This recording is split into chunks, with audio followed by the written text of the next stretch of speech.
Hello my dear students, अब हम बात कर रहे हैं मैकेनिकल एनर्जी कंजर्वेशन से रिलेटेड न्यूमेरिकल की। लास्ट लेक्चर में हमने देखा कि what is meaning of mechanical energy, उसके डिफरेंट प्रॉपर्टीज, उसके डिफरेंट केसेस हमने देखे और हमने कंजर्वेशन ऑफ मैकेनिकल एनर्जी देखा। इस लेक्चर में हम उससे रिलेटेड न्यूमेरिकल देख रहे हैं। हमारे पास फर्स्ट क्वेश्चन है, block of mass m is suddenly release from the top of spring of stiffness constant k, give the acceleration due to the gravity is g, then the maximum compression in spring सबसे पहले हमको find करना है। दूसरा second part हमको find करना है compression in the spring at the equilibrium.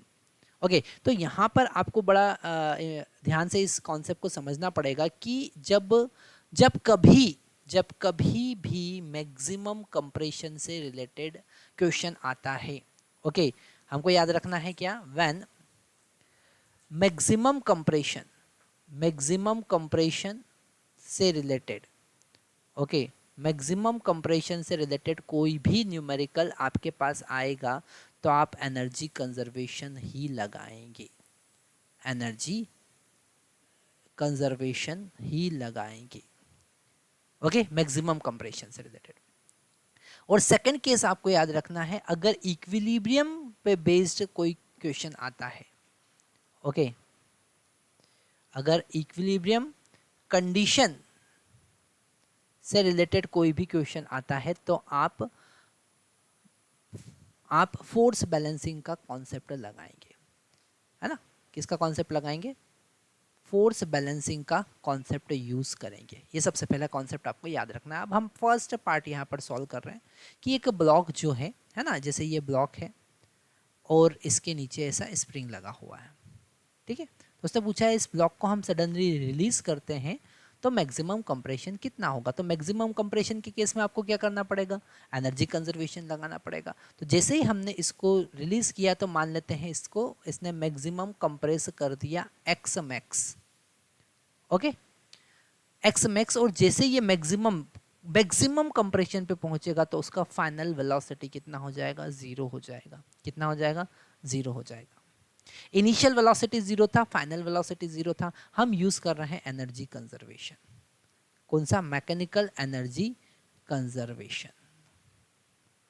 Mechanical energy conservation क्या कह रहा है? मैकेनिकल एनर्जी कंजर्वेशन कह रहा है कि kinetic energy initial plus potential energy initial is equal to kinetic energy final plus potential energy final. Okay, तो kinetic energy initial तो जीरो था और पोटेंशियल एनर्जी इनिशियल, तो इसमें ग्रेविटेशनल पोटेंशियल एनर्जी था mg x max, okay, is equal to kinetic energy final. अगर आप maximum compression की बात करेंगे तो यहां पर हम साइड में लिख लेते हैं फॉर मैक्सिमम कंप्रेशन, फॉर और एट मैक्सिमम कंप्रेशन।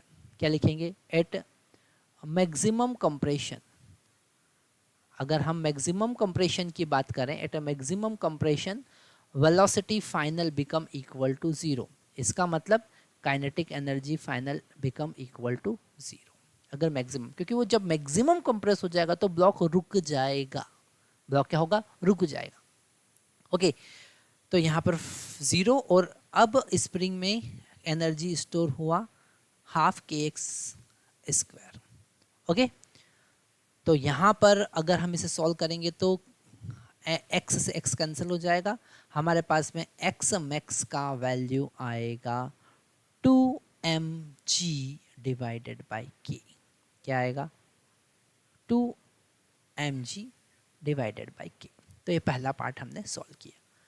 ये पॉइंट हम पहले ही डिस्कस कर चुके हैं कि अगर कंप्रेशन, मैक्सिमम कंप्रेशन से रिलेटेड क्वेश्चन आता है तो आपको कंप्रेशन या इलॉन्गेशन से रिलेटेड तो एनर्जी कंजर्वेशन यूज करना। सेकंड पार्ट हम यहाँ पर देख रहे हैं, वो बोल रहा है कि the compression of the spring at the equilibrium, जब ये इक्विलिब्रियम पे वो ऐसा ऑसिलेट करेगा और एक टाइम पर इक्विलिब्रियम कंडीशन पे आ जाएगा। जब वो इक्विलिब्रियम कंडीशन पे होगा, जब वो रुक जाएगा, है ना, जब वो इक्विलिब्रियम कंडीशन पे होगा तो नीचे फोर्स लगेगा mg और ऊपर लगेगा kx, जिसको हम kx नॉट लिख देते हैं। तो ये जो kx नॉट है ये mg के बराबर होना चाहिए और यहाँ से x नॉट का वैल्यू आना चाहिए mg/k। तो दोनों में डिफरेंस आपको समझ में आया होगा। x मैक्स अलग चीज़ है और इक्विलिब्रियम कंडीशन पर कंप्रेशन अलग चीज़ है, दोनों अलग अलग है। और यहाँ पर समझ में आ रहा है कि x मैक्स डबल है, इक्विलिब्रियम कंडीशन से x मैक्स 2 टाइम्स। ओके, तो एक बड़ा इंटरेस्टिंग क्वेश्चन ये हमने देखा। नेक्स्ट क्वेश्चन हम वापस से नेक्स्ट क्वेश्चन हमारी कंप्यूटर स्क्रीन पर है, जो कि वापस से मैकेनिकल एनर्जी कंजर्वेशन से रिलेटेड है। क्वेश्चन में गिवन है a body of mass m hanging by inextensible spring that passes over a smooth massless pulley that is fitted with a light spring of stiffness k as shown in figure। Figure तो है नहीं, तो figure हम आपको बना के बताते हैं।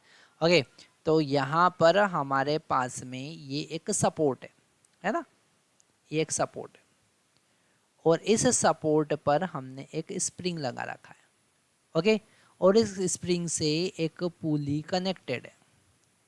ओके, और इस पुली का एक टर्मिनल, स्ट्रिंग का एक टर्मिनल फिक्स्ड है और दूसरा टर्मिनल जो है उसको m मास से हमने कनेक्ट किया है। ओके, और इस m को जब रिलीज करेंगे तो हमको बताना है कि कितना एलोंगेशन होगा। Calculate maximum elongation of spring. Okay, तो ये जब ब्लॉक x डिस्टेंस नीचे जाएगा, मान लेते हैं ये x डिस्टेंस नीचे गया, तो ये स्प्रिंग कितना नीचे आएगा। तो यहाँ पर हमको कांस्टेंट रिलेशन लगाना पड़ेगा। इसका डिस्प्लेसमेंट 0, इसका डिस्प्लेसमेंट x, तो इसका डिस्प्लेसमेंट कितना, तो इसको हम xs लिख देते हैं।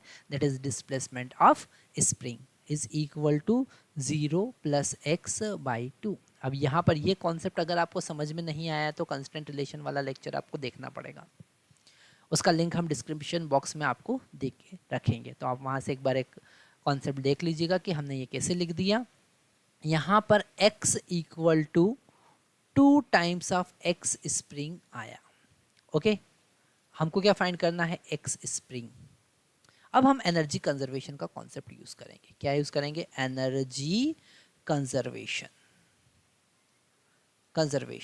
तो एनर्जी कंजर्वेशन क्या कह रहा है भैया, एनर्जी कंजर्वेशन कह रहा है कि kinetic energy initial plus potential energy initial is equal to kinetic energy final plus potential energy final. ये कह रहा है काइनेटिक एनर्जी इनिशियल तो 0 था क्योंकि रेस्ट में था। Potential energy initial, okay, potential energy initial था mgx, क्योंकि ये ब्लॉक x हाइट पर था तो इसका पोटेंशियल एनर्जी जो था वो mgx था, gravitational potential energy is equal to kinetic energy final.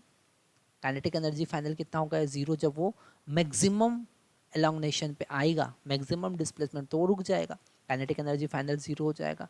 और पोटेंशियल एनर्जी फाइनल, अब जितना जो इसमें ग्रेविटेशनल पोटेंशियल एनर्जी था वो पूरा का पूरा किस में चले जाएगा, इलास्टिक पोटेंशियल एनर्जी में, मतलब 1/2 k x(s)² में चले जाएगा। अब हमको क्या फाइंड करना, हमको तो x s फाइंड करना, तो x का वैल्यू यहाँ पर पुट कर देंगे। तो हम लिखेंगे 2mg, ओके, x s। 2 कहाँ से आया, ये 2 यहाँ से आया, okay, is equal to 1/2 k x(s)²। तो एक तो कैंसिल हो जाएगा। अब यहाँ पर हमारे पास एक्स एस का वैल्यू कितना आएगा, 4mg divided by k, that is the maximum elongation in spring. अब ये क्वेश्चन हमने क्यों करवाया, ये क्वेश्चन इसलिए करवाया क्योंकि यहाँ पर ऑप्शन जो होगा वो 2mg भी होगा, 6mg भी होगा, 8mg भी होगा, पर हमको 4mg एक्स पर टिक करना है। क्यों 4mg आएगा वो हमने देखा। ओके, नेक्स्ट क्वेश्चन हमारी कंप्यूटर स्क्रीन पर आने वाला है। बड़ा इंटरेस्टिंग क्वेश्चन फिर से हम कर रहे हैं। क्वेश्चन में गिवन है a smooth block of mass m is release from the rest of height h, it slide and compress the spring of stiffness k, find the maximum compression in spring. फिर से वही, इसका जितना भी potential energy है that is mgh, वो पूरा का पूरा elastic potential energy kx, half kx² में चले जाएगा। तो यहाँ पर हम लिख सकते हैं कितना, x इक्वल टू 2mgh/k और इसका root, that is the answer. Okay, तो यहाँ पर हमने क्या देखा, कैसे हम मैकेनिकल एनर्जी कंजर्वेशन से रिलेटेड क्वेश्चन करते हैं। नेक्स्ट लेक्चर में हम बड़ा इंटरेस्टिंग कॉन्सेप्ट फिर से देखने वाले हैं, that is the circular motion in vertical plane. Thank you very much.